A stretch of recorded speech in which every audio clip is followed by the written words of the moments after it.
할렐루야.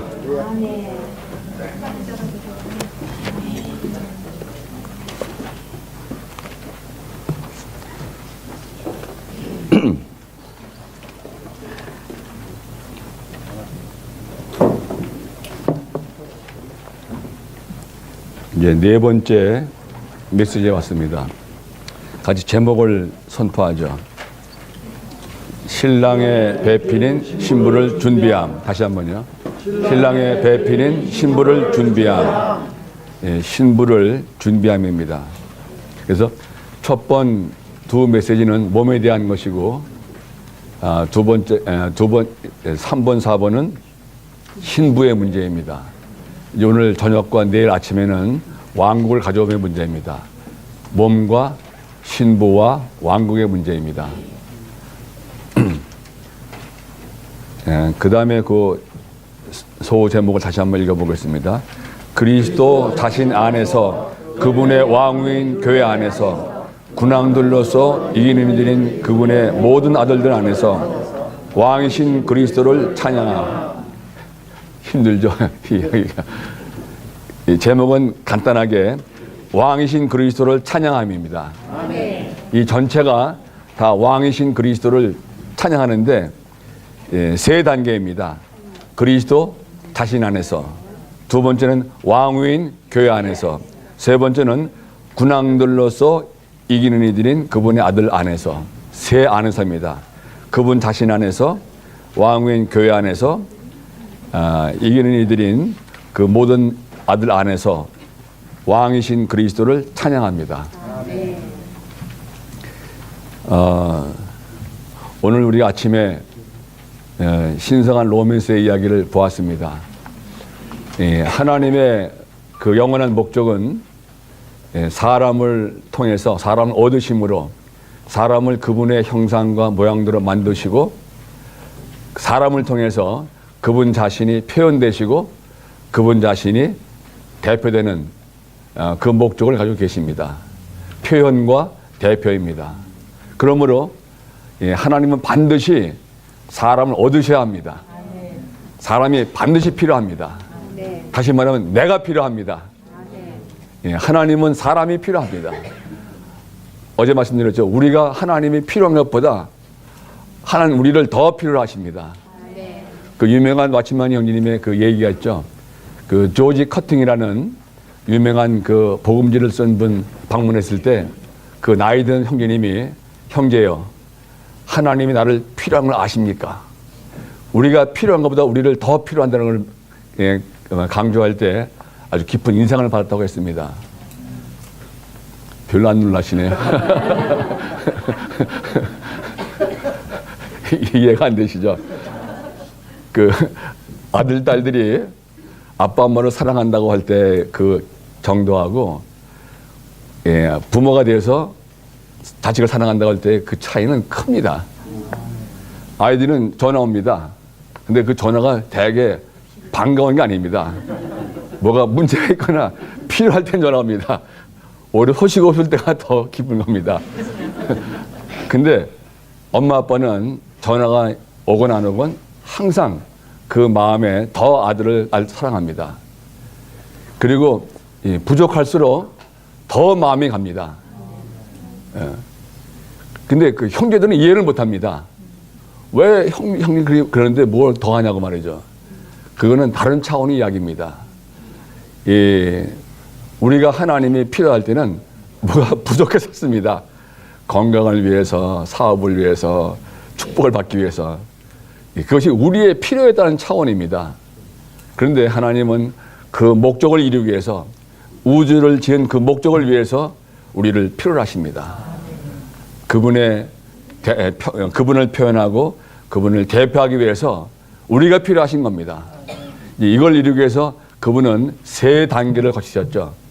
첫 번째 단계는 뭐냐 하면은 하나님의 형상과 모양대로 지어진, 그리고 그 영을 가진 영원한 몸에 있는 그릇으로의 사람을 예비하였습니다.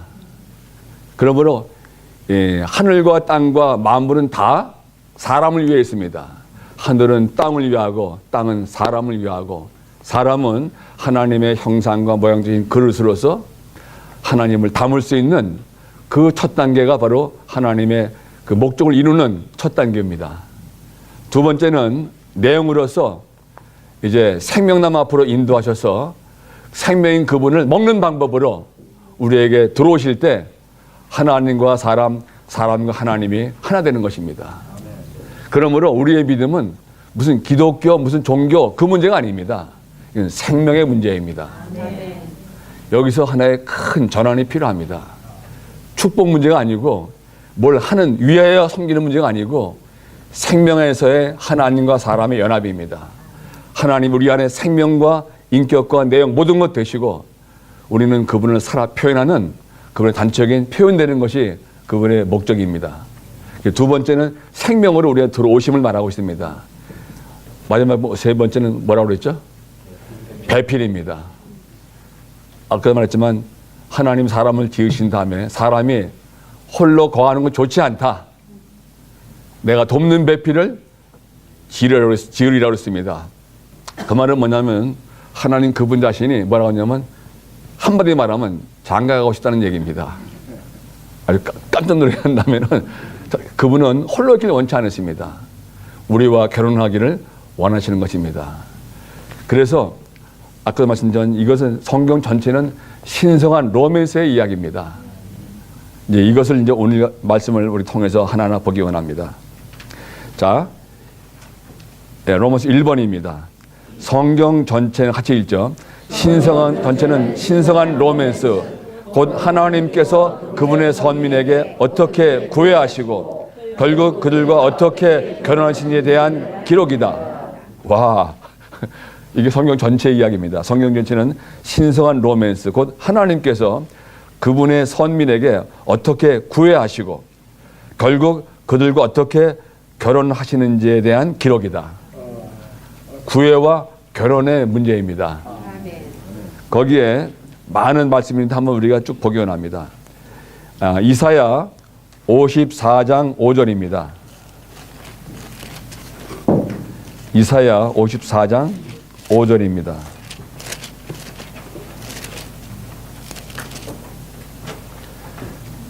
여기 보면은 이는 너를 지으신 이가 내 남편이시라. 그의 이름은 만군의 여호와이시며 내 구속자는 이스라엘의 거룩한 이시라. 그는 온 땅의 하나님이라 일컬음을 받으실 것이라. 그 너를 지으신 그분이 뭐라고 그랬어요? 내 남편이라고 그랬습니다. 즉 하나님이 이스라엘 백성 너를 지으신 그분이 바로 내 남편이라고 그랬습니다. 깜짝 안 놀라십니까? 너를 지으신 분이 내 남편이라고 그랬습니다. 참 남편은 바로 그분이 우리 남편이십니다. 저 남편이 바로 그분이십니다. 두 번째요. 62장 5절입니다. 이사야 62장 5절. 예루살렘이여, 거기에 마치 청년이 처녀와 결혼함 같이 내 아들들이 너를 취하겠고 신랑의 신부를 기뻐함 같이 내 하나님이 너를 기뻐하시리라. 다시 한번요. 청년이 처녀와 결혼함 같이 내 아들들이 너를 취하겠고 신랑이 신부를 기뻐함 같이 내 하나님이 너를 기뻐하시리라. 신랑이 신부를 기뻐함 같이 내 하나님이 너를 기뻐하시리라. 그러므로 하나님과 이스라엘 백성 이 선민의 관계는 남편과 아내의 관계입니다. 자, 그 다음에 하나 더 보죠. 에레미야 2장 2절입니다. 가서 예루살렘의 귀에 외칠지니라.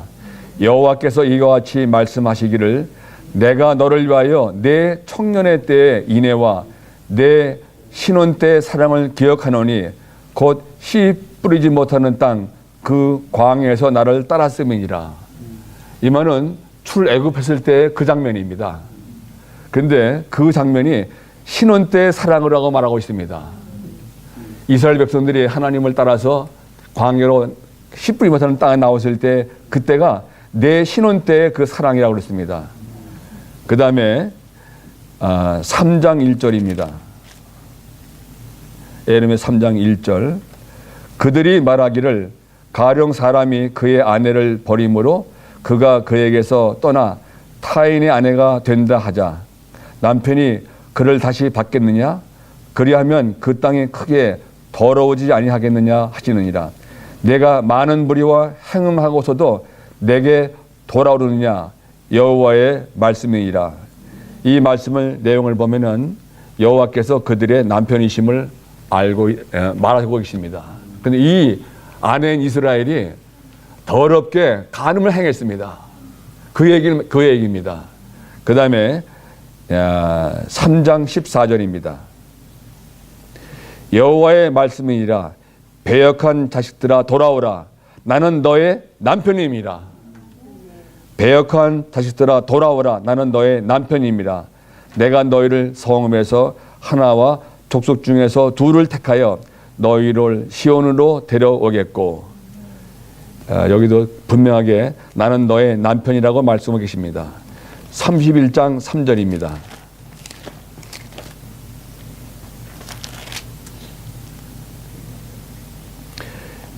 옛적에 여호와께서 나에게 나타나사 내가 영원한 사랑으로 너를 사랑하기에 인자함으로 너를 이끌었다 하였노라. 영원한 사랑으로 너를 사랑했다고 말씀하고 계십니다. 다음 32절입니다. 이 언약은 내가 그들의 조상들의 손을 잡고 애굽 땅에서 인도해 내던 날에 맺은 것과 같지 아니할 것은 내가 그들의 남편이 되었어도 그들이 내 언약을 깨뜨렸습니다. 여호와의 말씀이니라. 내가 그들의 뭐가 됐다고 그랬어요? 남편이 되었어도. 그 다음에 호세아 2장 19절 보겠습니다.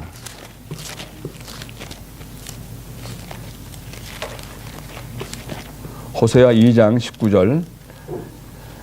내가 내게 장가들어 영원히 살되 공의와 정의와 은총과 긍휼이 여기심으로 내게 장가들며, 아주 분명하게 그분이 장가든다고 말씀하십니다. 내가 내게 장가들어 영원히 살되 공의와 정의와 은총과 긍휼이 여김으로 내게 장가들며. 그 외에 말지만은 시간상 우리가 이것만 보겠습니다. 구약에서도 분명하게 하나님은 그분의 백성들에게 그들의 관계가 하나님과 그들의 관계가 남편과 아내인 것을 아주 분명히 우리에게 보이고 있습니다. 신약에서 바울이 말하죠. 내가 너희를 한 남편인 그리스도께 드리고자 너희를 중매한다고 했습니다. 신약에서 믿는 이들이 한 남편인 그리스도와의 결혼할 하나의 신부임을 우리에게도 보여주고 있습니다. 그리고 에베소 5장에서 남편과 아내를 말하면서 이 비밀은 크다고 말씀하시고 바로 내가 그리스도와 교회를 말한다고 하고 있습니다. 그러므로 신구약 전체를 꿰뚫어 볼 때 분명한 것은 이 하나님과 민인의 사이에는 다만 경배할 대상으로서의 그분이 아니라 결혼해야 할 대상으로서의 우리를 보고 계십니다.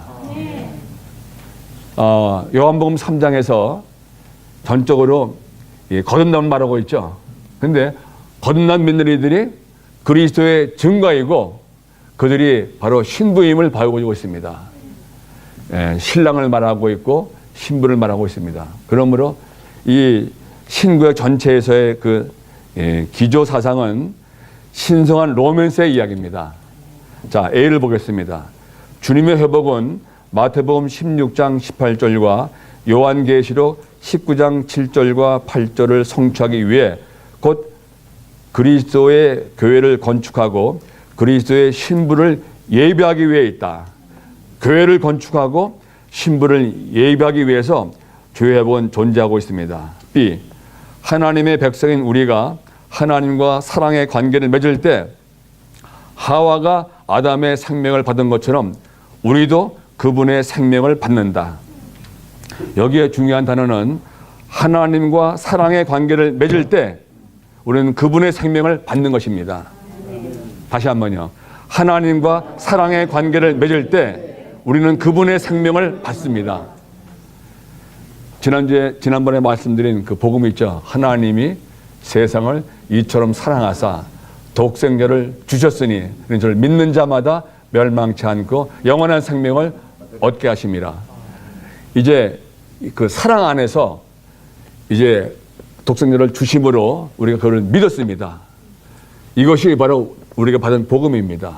그러므로 복음은 우리가 무엇을 대가해서 지불해 받는 것이 아니라 일방적인 그분의 그 큰 사랑 안에서 독생자를 주신 것이 복음입니다. 구원은 우리가 열심, 충성, 봉사 받는 것이 아닙니다. 사랑의 이야기입니다. 그 사랑을 우리가 받아들일 때 결과가 뭡니까? 생명을 받는 것입니다. 어떠한 죄인도 이 사랑을 거절 안 한다면은 신성한 생명을 받습니다. 누가복음 23장에서 십자가 양옆에 사는 그 강도가 있었죠. 처음에는 이 둘이 다 주님을 동시에 같이 비방하고 욕했습니다. 네가 그리스도냐? 그럼 너 구원하고 우리 구원해봐. 그런데 그 중에 한 강도는 예수님의 기도 후에 그 한 강도를 꾸짖었습니다. 우리는 너가 어떻게 하나님을 두려워 아니하느냐? 우리는 죽어 마땅한 사람이지만 이분은 그러한 죄가 없는 분이다. 하나님을 인정하고 죄인됨을 시인하고 그리고 그분이 죄 없음을 알고 돌아서 말하기를 예수님 당신의 나라에 임하실 때 나를 기억하여 주옵소서. 그 한마디입니다. 그럴 때 오늘 내가 나와 함께 낙원에 있으리라. 그러면 그 강도는 그 손으로 수많은 악한 일을 다 행했습니다. 오죽하면 십자가 못 박혀 죽겠습니까? 그리고 그거 끝난 다음에는 그 강도는 착한 일을 할 가능성이 전혀 없습니다. 착한 일과는 관계가 아주 먼 사람입니다. 진짜 죽어 마땅한 흉악한 죄인이었습니다. 그런데 그 죄인이 그 하나님을 시인하고 자기 죽어 마땅한 죄인인 걸 시인하고 그리고 예수님은 죄가 없는 걸 깨달았고 돌이켜서 예수님 주의 나라에 임하실 때 나를 기억하여 주옵소서. 심지어 구원도만 안 했지만은 바로 그 자체의 이름 부름이 그에게 구원이었습니다. 그러므로 생명 얻는 것은 하나의 사랑의 이야기였습니다. 하나님과 사랑한 것을 맺을 때 거절 안 하면은 우리가 생명을 받는 것입니다. 아멘. 자, 바로 이 생명이 우리를 하나님과 하나 되게 하고 하나님을 우리와 하나 되시게 할 수 있다. 이 생명 안에서 우리와 하나님과 우리는 하나가 되는 것입니다. 우리는 우리의 생각과 의지를 사용해서 율법을 지키는 것이 아니라 우리의 남편이신 주님을 사랑하고 그 결과 그분의 생명과 본성에 참여하여 그분의 확대와 표현으로서 그분과 하나 되어 하나님의 생생한 묘사가 되므로 율법을 지킨다. 이 말씀이 무슨 말씀입니까? 출애굽 20장에 보면은 율법이 쭉 나오죠. 그렇죠? 19장 20장 나오죠. 근데 갑자기 뭐가 나냐면 그 다음 장에 이 히브리 종이 이제 7년을 다 마치면은 거기서 나오게 됩니다. 완전히 자유합니다. 근데 이 종이 주인과 아내와 자식을 사랑하기 때문에 안 나가고 기꺼이 평생 영원히 종이 되는 걸 볼 수가 있습니다. 왜냐하면은 율법을 지키는 것은 아주 억눌려서 억지로 한 것이 아니라 스스로 기꺼이 종이 되는 사랑함으로 주인을 사랑하고 아내를 사랑하고 자식을 사랑함으로 기꺼이 종이 되어서 섬기는 걸 말하고 있습니다. 이것이 율법을 지키는 기본 사상입니다. 이 말씀을 다시 한번 잘 보세요. 우리는 우리의 생각과 의지를 사용해서 율법을 지키는 것이 아니라 우리의 남편이신 주님을 사랑하고 그 결과 그분의 생명과 본성에 참여하여 그분의 확대와 표현으로서 그분과 하나 되어 하나님의 생생한 묘사가 됨으로 율법을 지킨다. 이것이 율법을 지키는 하나의 그 근본 사상입니다. 우리는 율법을 문자적으로 지키는 것이 아니라 하나님을 사랑하며 추구하는 이들이다. 우리는 우리의 구속자이시자 생명 주는 영이시자 우리의 신랑이신 그리스도를 사랑한다. F. 하나님과 그분의 백성이 하나 되기 위해서는 반드시 이 둘 사이에 상호적인 사랑이 있어야 한다. 요한복음 14장 21절과 23절을 보겠습니다. 요한복음 14장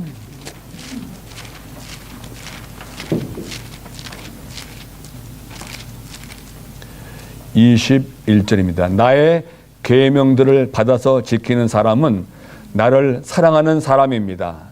나를 사랑하는 사람은 나의 아버지께 사랑을 받을 것이고 나도 그를 사랑하여 그에게 나 자신을 나타낼 것입니다.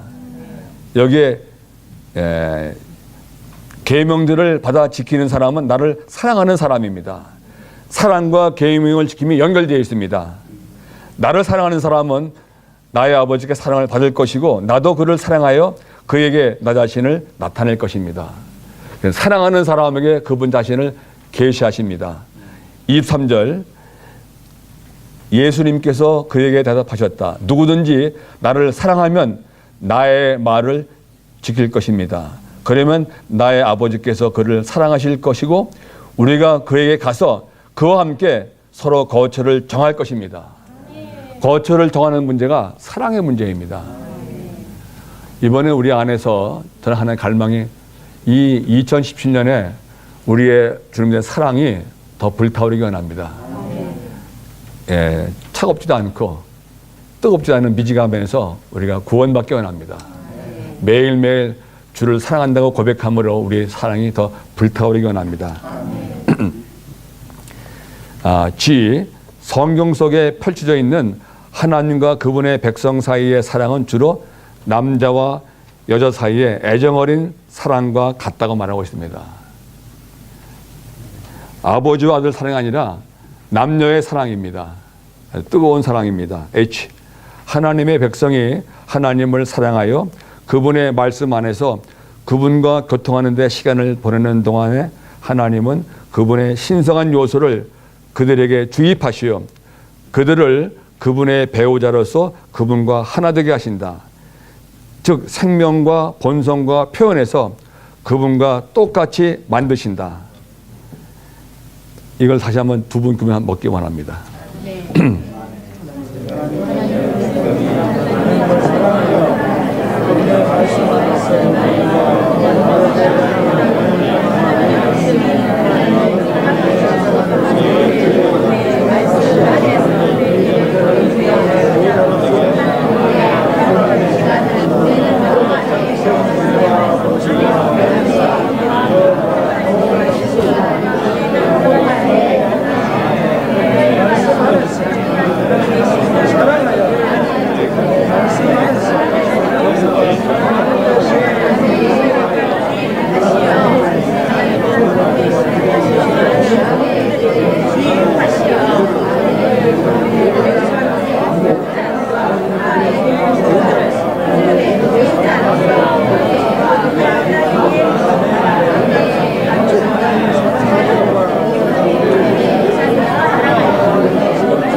자, 여기에 기본 단어는 하나님을 사랑, 그분과의 교통, 사랑과 교통입니다.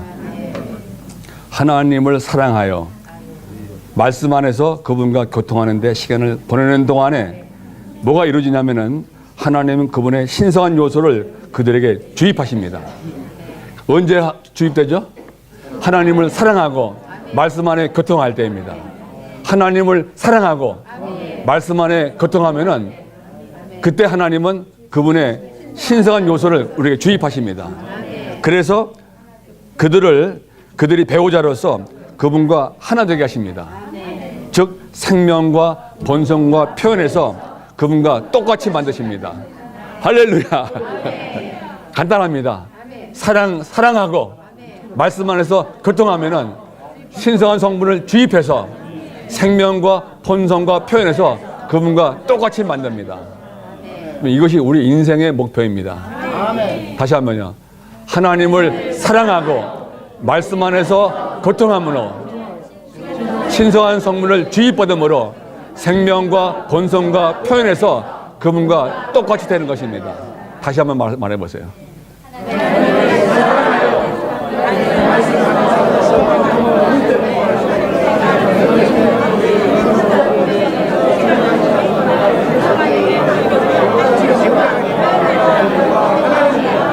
아멘.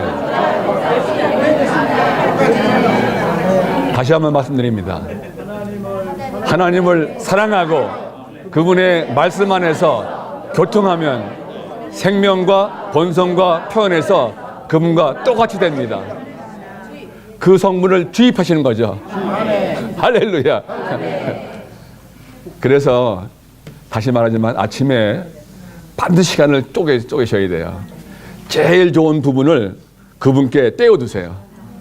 주님, 이 시간은 주님과 나와의 가장 좋은 달콤한 시간입니다. 이건 누구도 뺏을 수 없습니다. 남편이라면 아내에게 뺏길 수도 없습니다. 아내라면 그 시간 남편에게 뺏길 수 없습니다.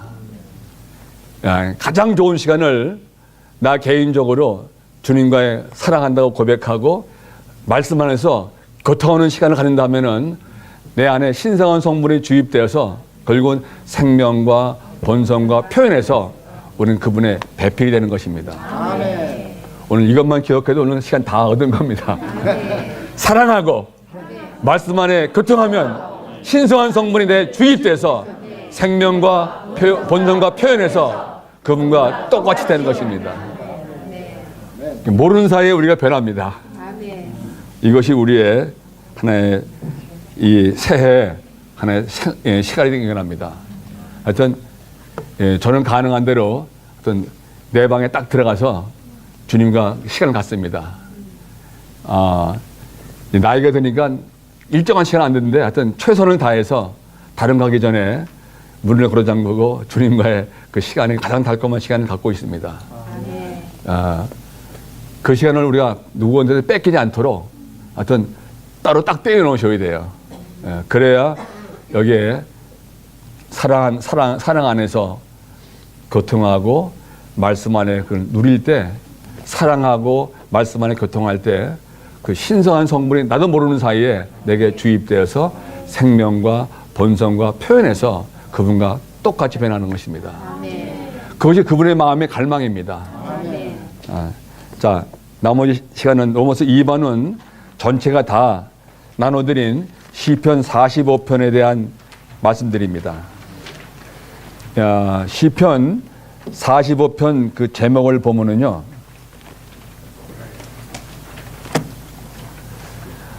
고라 자손의 마스길, 사랑의 노래, 인도절을 따른 소사님의 맞춘 것. 누구의 노래냐면 고라 자손의 노래입니다.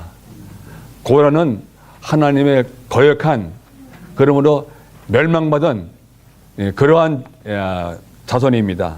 근데 그 고라 자손이 이렇게 높고 위대한 시를 썼습니다.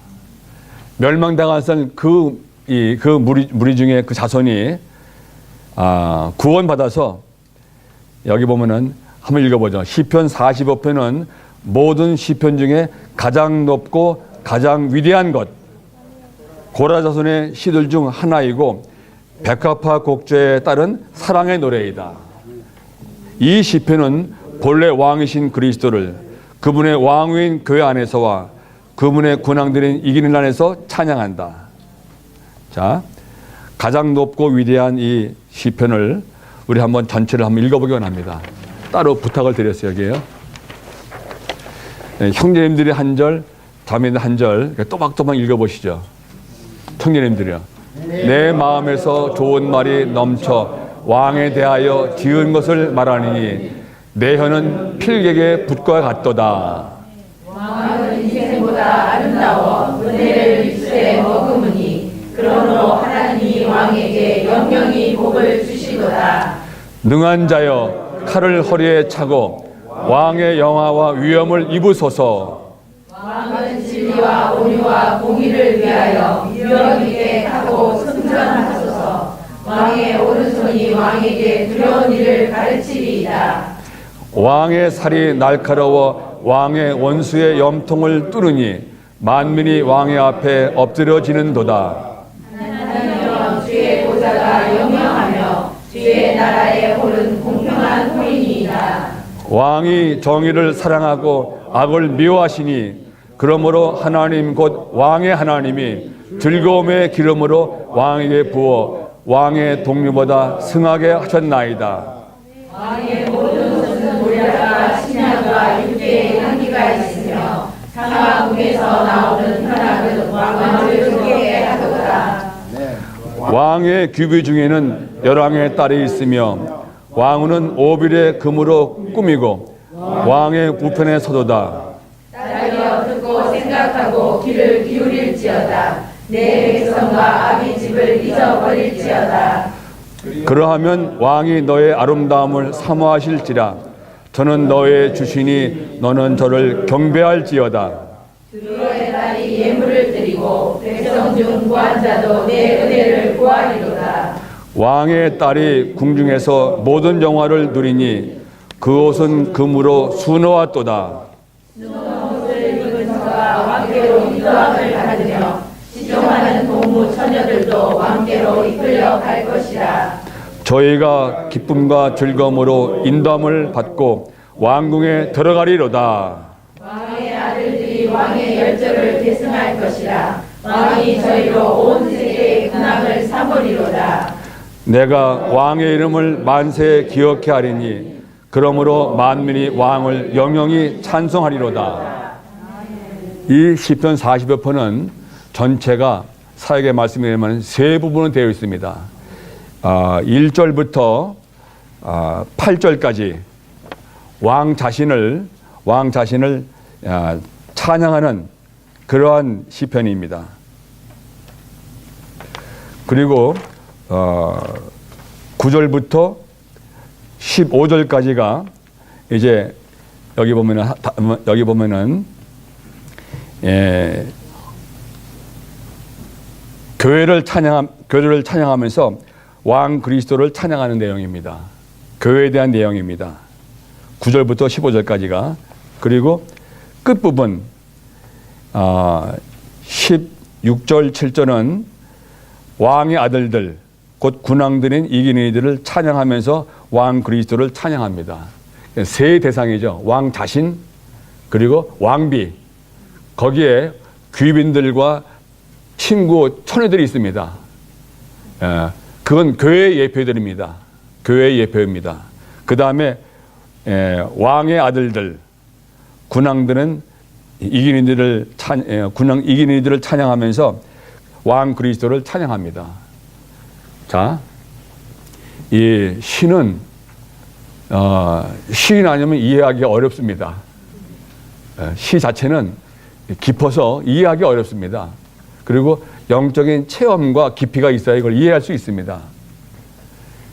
처음에 읽으면 이게 무슨 말인지 이해할 수가 없습니다. 그런데 처음 9구절에서 우리는 왕 자신을 찬양을 볼 수가 있습니다. 이 왕은 바로 그리스도였습니다. 그리고 그 다음에는 그의 배필인 왕후와 귀빈들과 그 같이 있는 처녀들과 여기에 대한 그 전체에 대한 그런 교회를 예표하는 교회를 찬양하면서 왕 그리스도를 찬양하는 걸 볼 수가 있습니다. 그리고 마지막 두는 이제 이기는 군왕의 아들들을 이제 찬양하면서 찬양하면서 그리스도를 찬양을 볼 수가 있습니다.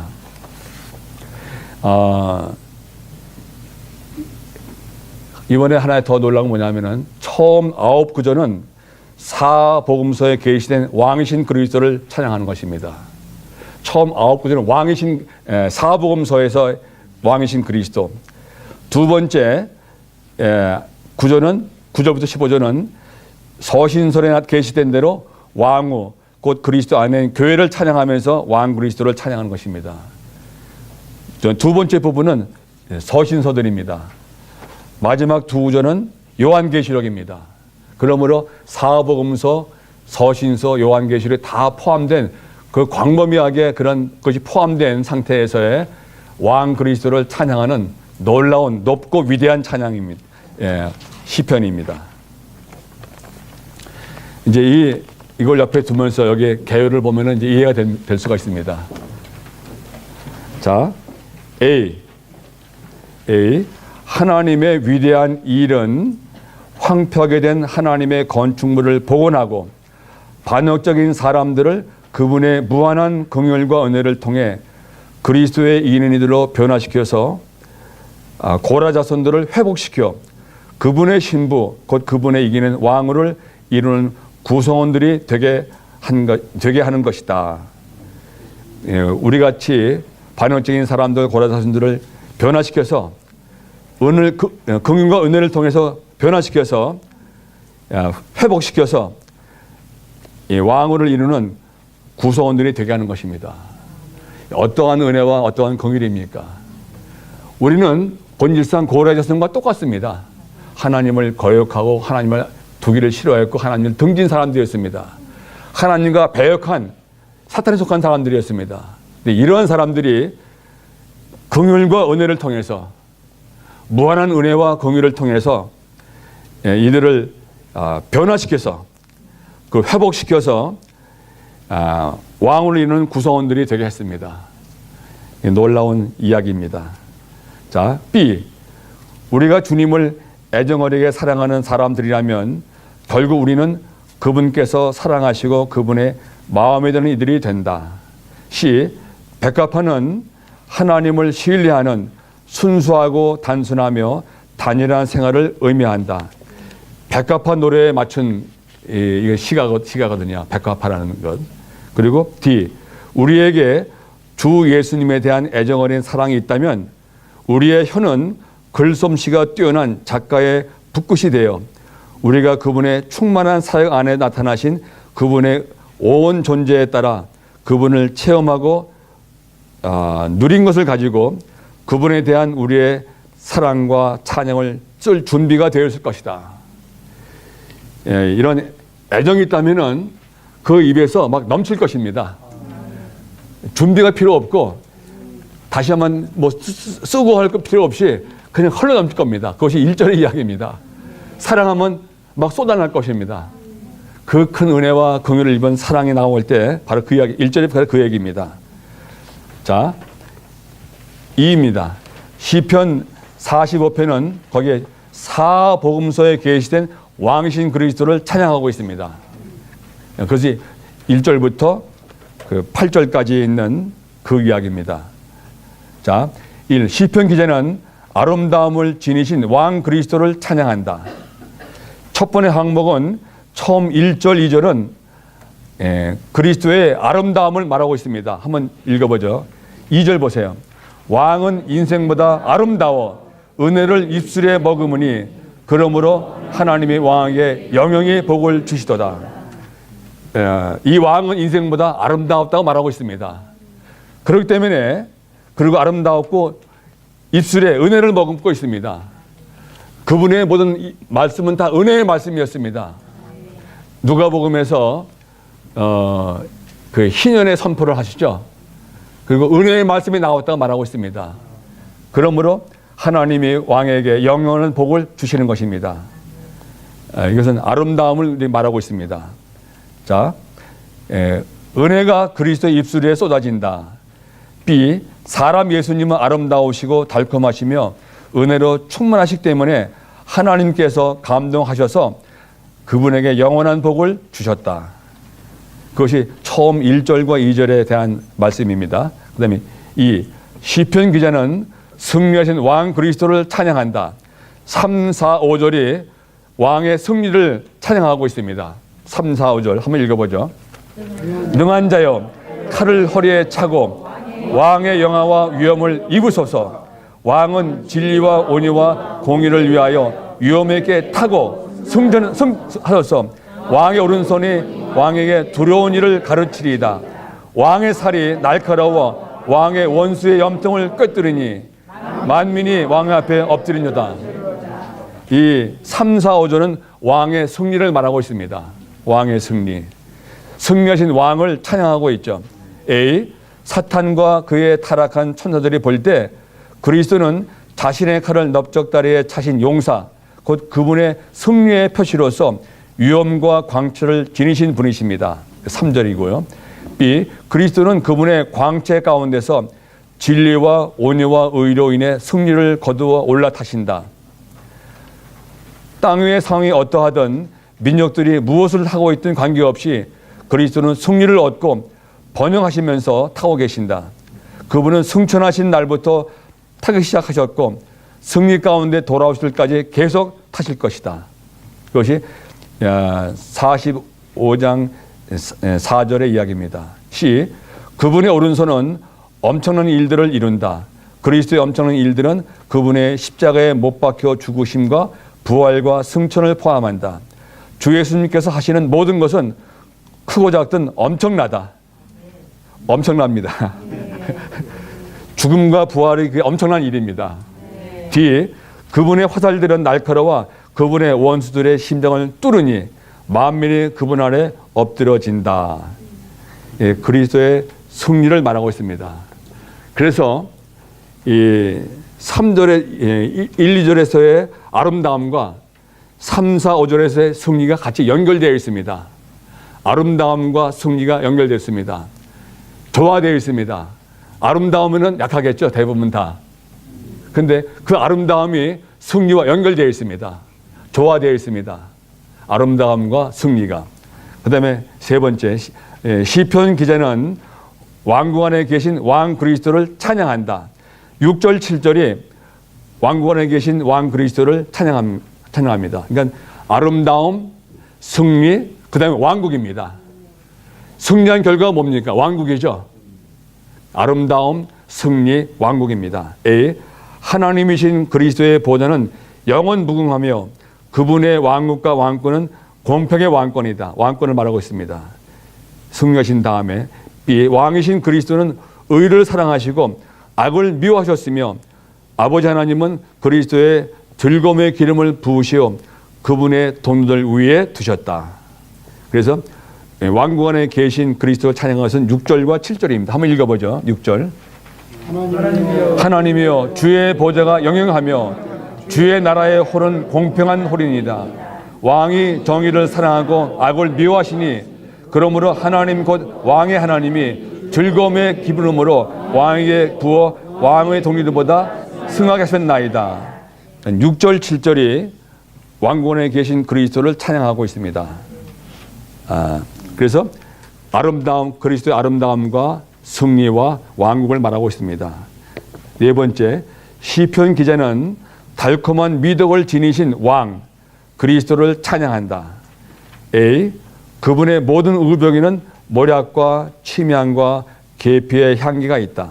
A. 의복은 그리스도의 행위와 미덕들을 상징하고 모략과 침향은 그분의 죽음의 달콤함을 상징하며 계피는 그리스도의 부활의 향기와 내쫓는 능력을 상징한다. 모략과 치명은 죽음과 그 달콤함을, 계피는 내쫓는 부활의 능력을 상징하고 있습니다. 이 그리스도의 부활 능력으로 말미암아 십자가에 못 박히신 그리스도를 체험하는 길은 우리의 영 안에 계신 그 영 자신에 의해 체험하는 것이다. 그래서 그 8절 상반절에서는 그분의 의복에 있는 그 모략과 침향의 향기, 즉 십자가의 죽음의 달콤함과 부활의 향기의 그 능력을 우리에게 보이고 있습니다. B. 상하 궁들에서 나오는 현악은 그분을 즐겁게 했다. A. 그 A의 B의 1. 왕궁들은 각 지방에 있는 교회들을 상징하고 상하는 그리스도의 부활 생명을 상징하며 현악은 찬양을 상징한다. 각 지방에 있는 교회들은 주님께서 보시기에 아름다우며 그분의 표현이다. 또한 이 교회들은 그리스도의 부활 생명으로 건축된다. 이 교회들로부터 그분을 즐겁게 하는 찬양이 나온다. 이제 이 8절 다시 한번 읽어보죠. 왕의 모든 옷은 모략과 침향과 육계의 환기가 있으며 상황에서 나오는 현악은 왕을 즐겁게 하도다. 주 예수님. 이것이 여기까지가 왕에 대한 찬양입니다. 그래서 여기 보면은 아름다움, 승리, 그 다음에 왕국, 그리고 그분의 달콤한 미덕이 네 항목이 둘씩 잘리고 있습니다. 아름다움과 승리, 그리고 왕국과 아름다운 달콤한 미덕. 여기 이제 사역의 말씀을 좀 더 한번 읽어드리겠습니다.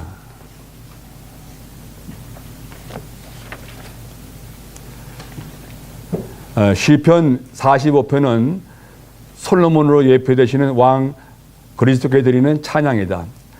첫째 부분인 1절부터 8절까지는 왕 자신에 대한 찬양이고, 둘째 부분인 9절부터 15절까지는 왕의 아내인 왕후에 대한 찬양이며, 셋째 부분인 16절과 17절은 왕의 아들들인 군왕들에 대한 찬양이다. 시편 45편 1절부터 8절까지는 왕이신 그리스도를 네 방면에서 찬양하는데, 바로 왕의 아름다움 2절, 왕의 승리 3절에서 5절, 그분의 왕국 6절에서 7절, 그리고 그분의 미덕들 8절이다. 이 찬양에는 균형을 이루는 두 쌍이 언급되는데, 바로 왕의 아름다움과 왕의 승리 한 쌍이고요. 두 번째, 그리고 그리스도의 왕국과 그분의 미덕들이다. 왕의 아름다움은 그분의 승리와 그분의 그 요구 조건으로 균형 잡히고, 그분의 승리의 결과인 그분의 왕국은 그분의 달콤한 미덕들로 균형 잡힌다. 이제 전체의 그림 전 분명해지죠. 아름다움과 승리, 왕국과 미덕들. 이러한 이제 이 왕에 대한 그런 찬양이 여기에 나온 걸 볼 수가 있습니다. 처음 8절은 왕 자신에 대한 찬양이고, 둘째 부분은 왕의 아내인 왕후에 대한 찬양입니다. 마지막 셋째 부분은 왕의 아들들인 군왕들의 찬양인데, 이기는 이들에 대한 것입니다. 첫째는 사복음서, 두 번째 부분은 서신서, 마지막 부분은 요한계시록. 와, 신약에 다 나온 것입니다. 사복음서와 서신과 계시록까지 다 나온 겁니다. 이러한 관점은 정말 놀라운 관점입니다. 그리고 시편을 이렇게 볼 수 있다는 것은 엄청난 관점입니다. 계시와 체험하니만 이렇게 볼 수가 없는 것을 우리가 다시 한번 기억하곤 합니다. 또 한 군데 읽어드리겠습니다. 시편 45편에서 그리스도의 신부는 왕으로 예표되었으며, 그분의 청함을 입은 이기는 이들은 왕후 주위에 있는 존귀한 여인들로 예표되었다. 다시 한번 잘 들어보세요. 그리스도의 신부는 왕으로 예표되었으며, 그분의 청함을 입은 이기는 이들은 왕후 주위에 있는 존귀한 여인들로 예표되었다. 사실상 그리스도의 신부는 한 무리의 이기는 이들이다. 시편 45편 9절부터 15절까지에는 왕후를 찬양함으로 왕을 찬양하는 것이 있다. 여기서 왕후는 왕의 가장 존귀한 여인들과 왕후의 친구 처녀들 가운데 왕의 딸들과 함께 있다. 9절 상반절에서 왕들의 딸들은 왕족인 그리스도의 믿는 이들을 상징하며, 왕이 가장 존귀 여기는 혹은 영광스러운 여인들은 존귀와 위엄을 지닌 그리스도의 믿는 이들을 상징한다. 왕이 존귀와 위엄을 지녔을 뿐 아니라 왕후와 그녀 주위에 있는 여인들 역시 존귀와 위엄을 지녔다. 이것은 믿는 이들 하여금 믿음으로 이루어진 교회의 그림이며 예표이다. 이런 방면에 우리가 아주 놀라운 공급이 있습니다. 하여튼 놀라운 사실은 왕 그분 자신의 확장 발전이 왕후입니다. 그리고 그들의 어떠함이 왕의 어떠함과 동일함을 볼 수가 있습니다. 왕의 네 방면이 뭐라고 그랬죠? 아름다움과 승리와 왕권과 미덕들입니다. 이제 그 결과된 게 뭐냐면 왕후와 그 친구들과 존귀한이들과 그 딸들 그리고 처녀 딸들입니다. 이 모든 무리들이 다 그의 믿는 이들입니다. 그러므로 이 믿는 이들을 이제 그 아름다움을 찬양하면서 동시에 거기에 왕이신 그리스도가 찬양을 받는 것입니다. 이것이 서신서의 내용입니다. 그리고 마지막에 이기는 이들 군왕들을 통해서 또 그리스도를 찬양을 볼 수가 있습니다. 자, 마지막으로 F. 시편 45편은 서신서에 계시된 대로 왕후 곧 그리스도의 아내인 교회를 찬양하면서 왕 그리스도를 찬양한다. 왕후는 그리스도의 유일한 아내인 교회, 특별히 이인들을 예표하고 왕후 주위의 존귀한 여자들은 그리스도의 이기는 레빈들을 상징한다. 이것은 그리스도의 신부가 사실상 한 무리의 이기는이라는 것을 가리킨다. 왕들의 딸들은 왕족인 그리스도의 믿는 이들을 상징한다. B. 왕이 가장 존귀 여기는 여인들은 존귀와 위엄을 지닌 그리스도의 믿는 이들을 상징한다. 우리가 그 영에 살아있는 최신의 말씀을 듣고 과거를 잊어버릴수록 그리스도께서 보시기에 우리는 더욱더 아름답게 된다. 이건 한번 말씀 먹죠.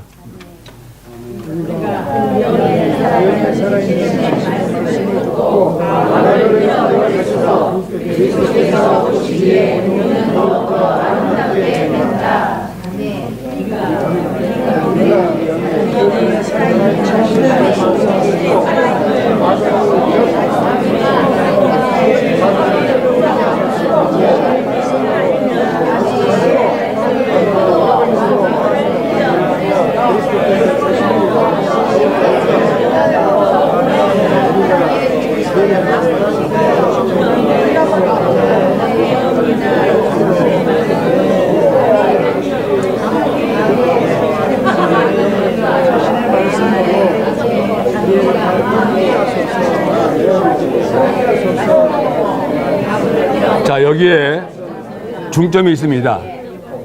중점의 말씀은 뭐냐면 살아있는 말씀을 듣고 그 영에 살아있는 말씀을 듣고 뭘 잊어버리죠? 과거를 잊어버릴수록 최신의 말씀을 듣고 과거는 잊어버릴수록 우리는 아름답게 됩니다. 간단하죠? 최신의 말씀을 듣고 과거를 잊어버릴수록 우리는 아름답게 변화됩니다. 같이 선포하죠. 최신의 말씀을 듣고 과거를 잊어버릴수록 우리는 아름답게 됩니다. 금년에 우리는 최선의 말씀을 부지런히 먹기 원합니다. 그리고 과거는 다 잊어버립시다. 특별히 우리가 못한 거 다 잊어버립시다. 잘못한 거 다 떨쳐버리고 새롭게 출발하기 원합니다. 자, 왕은 왕의 아름다움을 사모한다. 왕의 아름다움은 교회를 통해 표현된 그리스도의 미덕들을 상징한다. 자, 1절에서 왕은 그리스도이시고 그리스도는 왕이시고 2절에서 사람이시며 6절에서는 하나님이시고 11절에서는 주님이십니다. 그거 한번 우리 다시 한번 선포하죠. 1절에서는 왕이시고 2절에서는 사람이시며 6절에서는 하나님이시고 11절에서는 주님이십니다. 네 신분 왕, 사람, 하나님, 주님. 다시 한번요. 왕, 사람, 하나님, 주님. 그리스도는 교회가 사랑할 만한 가치가 있을 뿐 아니라 교회가 경배할 만한 가치가 있으신 분이십니다. 자, 3번 시편 45편의 왕후에게는 두 종류의 옷이 있습니다. 왕후에게 두 종류의 옷이 있습니다. 자매님들은 몇 벌의 옷이 있습니까? 우리에게는 두 종류의 옷이 있습니다.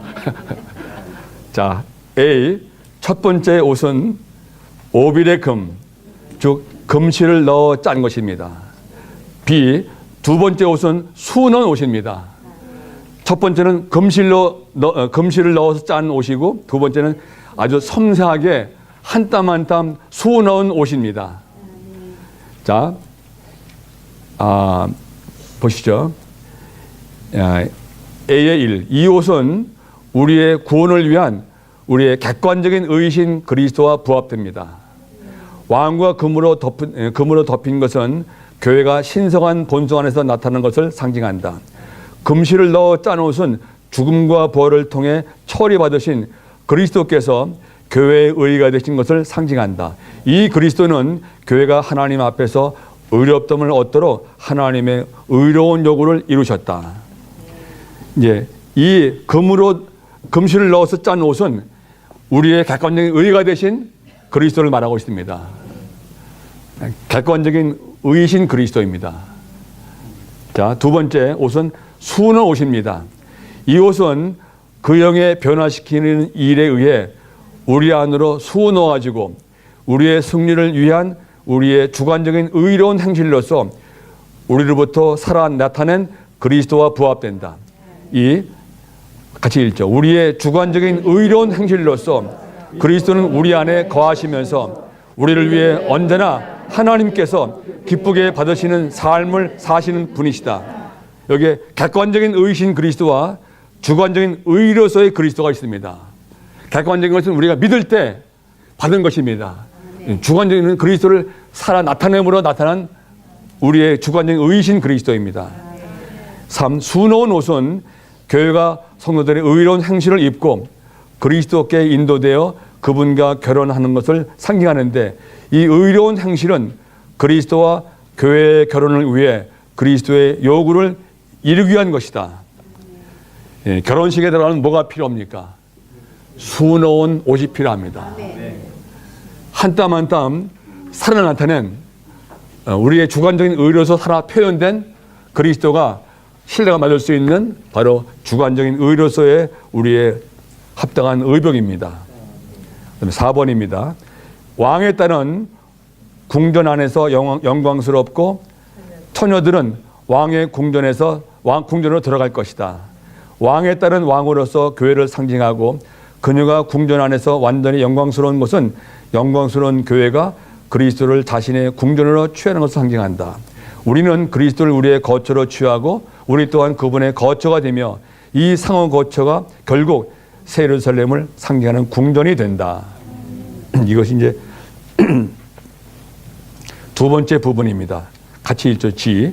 요한 계시록에서 볼 수 있는 것처럼 시편 40여 편은 왕의 아들들 곧 군왕들은 이기는 이들을 찬양하면서 왕 그리스도를 찬양한다. 여기에 중점은 군왕들은 이기는 이들 찬양하면서 그리스도를 찬양합니다.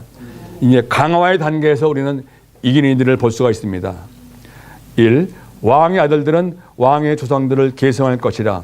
왕이 그들로 온 세계의 군왕을 삼으리로다. 여기에서 조상들은 그리스도의 육신의 조상들을 상징하고 아들들은 그리스도의 자손들인 이기는 이들을 상징하며 군왕들은 그리스도와 함께 민족들을 다스릴 그리스도의 공동 왕들인 이기는 이들을 상징한다. 왕권에 있어서 조력자들은 이기는 이들과 함께 이 땅에서 다스릴 왕이신 그리스도만이 오늘날 세상의 문제들을 해결하실 수 있습니다. 마지막에 2번입니다. 그리스도의 이름은 이기는 성도들을 통해 모든 세대에 걸쳐 기억될 것이고 그리스도는 그분의 이기는 성도들 곧 공동 왕으로 다스리는 성도들을 통해 민족들에게서 찬양을 받으실 것이다.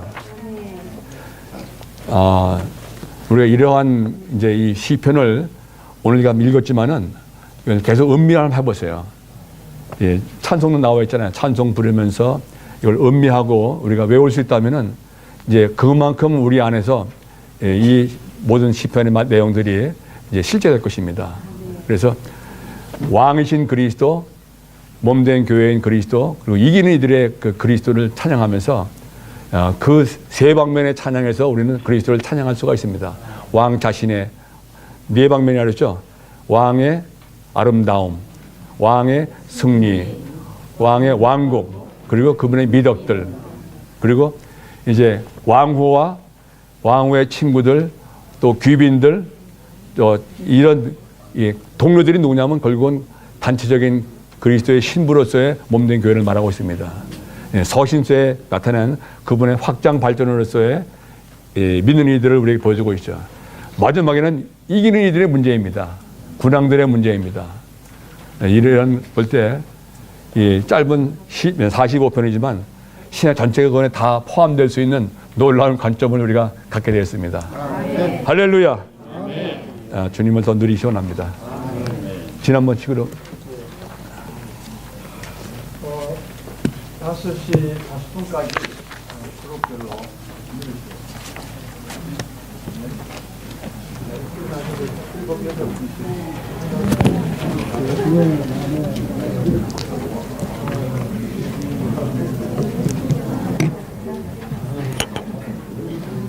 네.